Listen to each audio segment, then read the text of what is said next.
Just quickly, guys, just want to touch on two things. One, if you don't know, I stream on Mondays, Wednesdays, and Fridays on Twitch. So just search Charles J. Olsen, or in the description down below, there's a link straight there. And just secondly, about 80% of you guys still aren't subscribed. The views lately been insane, but I just want to quickly touch on, if you can, try and subscribe and hit the notification bell too. Like you guys have heard it a million times before, helps the channel out a bunch. So yeah, let's jump straight into the video essay. What is the best show on television right now that you aren't watching? If you were gonna say and finally admit that you aren't watching Agents of S.H.I.E.L.D., then yes, but also no. I am talking about the Harley Quinn show that's on DC Universe. And I think Adult Swim. And I think coming to HBO Max. I think. The show is a mix of everything. Its main attraction, of course, is that it's a comedy set in the DC universe, allowing the show to go to such extremities such as Harley Quinn taking on the Legion of Doom, to having a supervillain call Wonder Woman the C word, so he has to go on a show like Oprah just to apologize.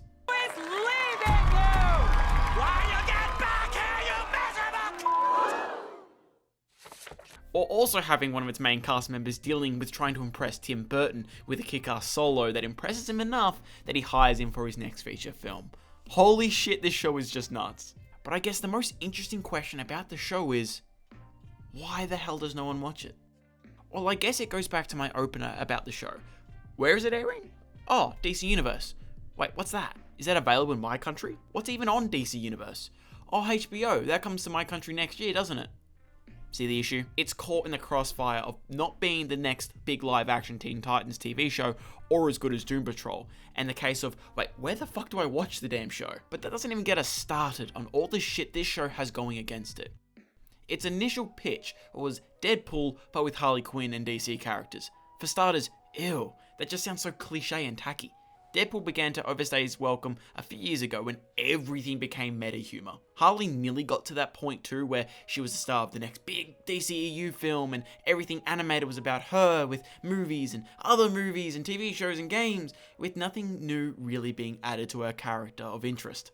This wasn't the Bruce Timm Harley or something new and interesting. This was just a flanderized version of her where everything is just to get extra sales to whatever it was attached to. It was just another crazy blonde girl with some Boston accent who killed people. Why is Harley Quinn even popular? Look, I can't speak for everyone, but what really appealed to me about Harley Quinn is that she's such a surprisingly deep character underneath all the theatrics. The psychiatrist who, over time, gets a deep infatuation over a patient to eventually throw everything away to have a new persona, a mad love. Harley Quinn's first appearance was back in 1992 with the show Batman the Animated Series, otherwise known as one of the best depictions of Batman ever. Harley Quinzel looks after some of the inmates at Arkham Asylum, one of which was the Joker. Most know this information, but it's always good to be caught up. Joker uses stories such as the time he went to the baseball game with his dad and actually felt a connection with him for the first time.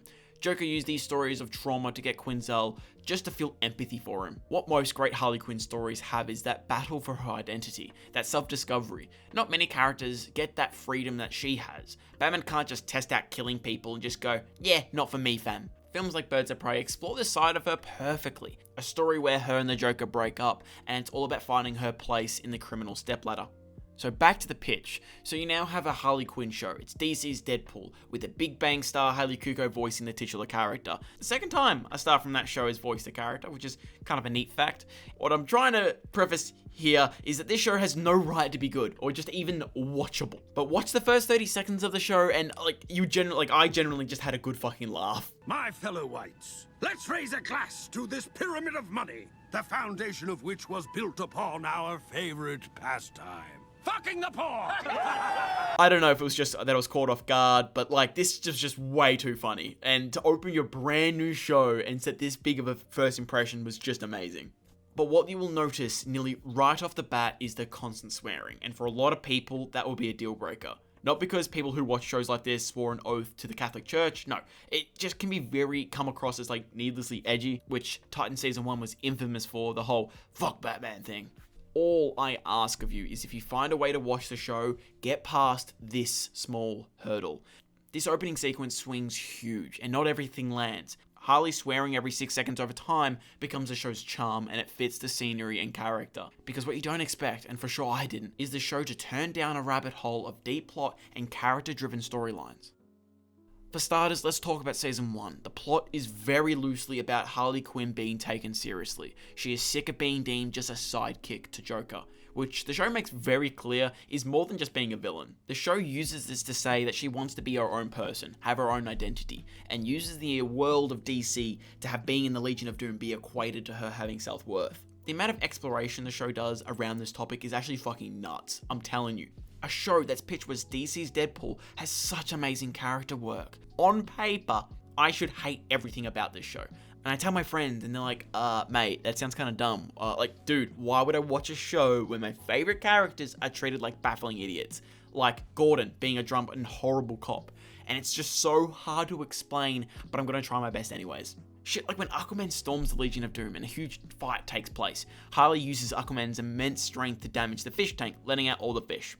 And in doing so, he yells out, he's like, no, all my fish! And in the background, we see Bane just murdering the fuck out of a ton of fish, screaming, oh, I'm stomping on your fish! Look, I am stomping on your fish! Stop it! Bane, stop it! The show is filled with moments like this, and talking about each episode, how the writers know the characters so well, would make this video way too long. But using the tropes of the characters more than 60 years old and somewhat connecting them to a relatable standpoint just makes the show's humor so much more elevated.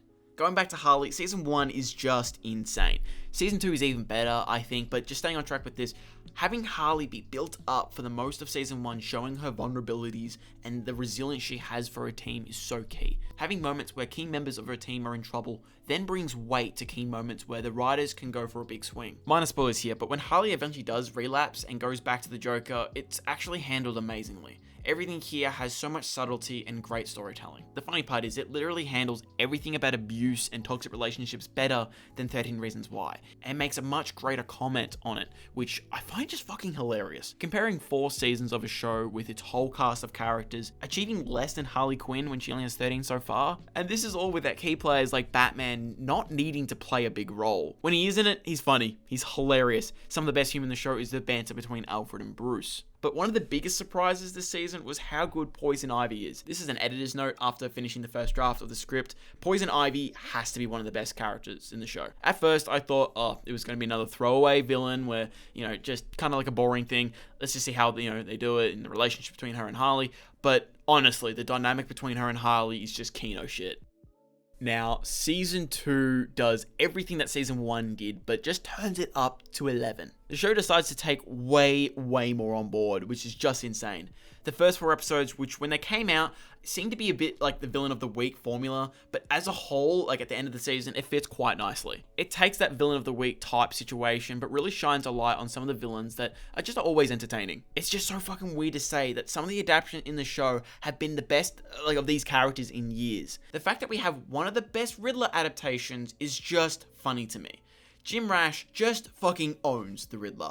What's black and blue and red all over? Your ass when I beat it. I guess when the abs get harder, the riddles get dumber. Later in the season, he just gets ripped. Like, holy shit. So basically what they do is it takes the Dean from Community, gives him an insane intellect while still keeping that flamboyant personality and letting Jim go fully off in some scenes. It's just some of the funniest shit out there right now. Mr. Freeze is adapted quite well, considering it's basically just the animated version of him, which is great. The only thing I do have wrong with these few episodes is something they kind of touch on in episode 5, in that little intro skit thing, is that this show has no qualms with killing characters left, right, and center.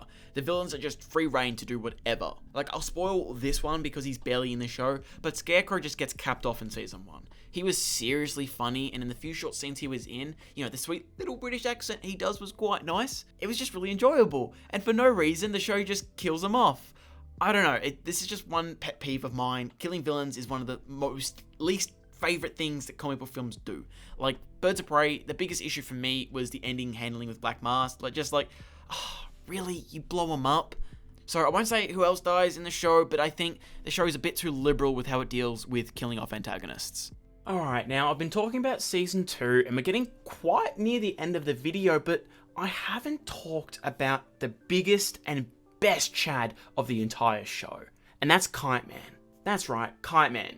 Do you know who he is? If you don't stand Kite Man, like, what are you even doing watching this video? But seriously, Chuck Brown, also known as Kite Man, is legitimately one of the best things about the show. And I just wanted a direct form of way of telling just directly to you guys. And if you haven't already, I watched a video on it, but if you haven't seen Tom King's run in the comics about Kite Man, where they somehow turn this comical, character that's been around for like 40 years into such a three-dimensional character, it's generally insane. And this show kind of just grabs that and just turns him into this amazing Chad that you just can't happen to just love, and just every time he goes, hell yeah, you're just on his side already. It's almost like every single stupid Batman villain recently has just been like dialed up to 11 or given like a new role. Like Calendar Man is now interesting because of the Arkham games.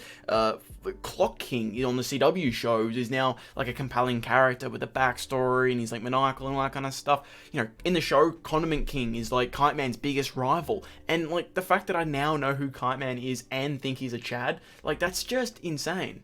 Look, I really hope this video could convince you to just give this show a chance. There really isn't anything else on TV right now, so if you aren't going back into the archive and watching shows you missed out on like Avatar: The Last Airbender, then just give this show a shot. I don't think you'll be disappointed. There are only 26 episodes total, so it should be a quick binge. But that is it for another video, guys. I hope you enjoyed it. Make sure to like and subscribe, and don't forget to go down and click the link in the description down below to my Twitch. I do streams Monday, Wednesday, Friday, and I hope to see you there. See you guys. See you in the next one.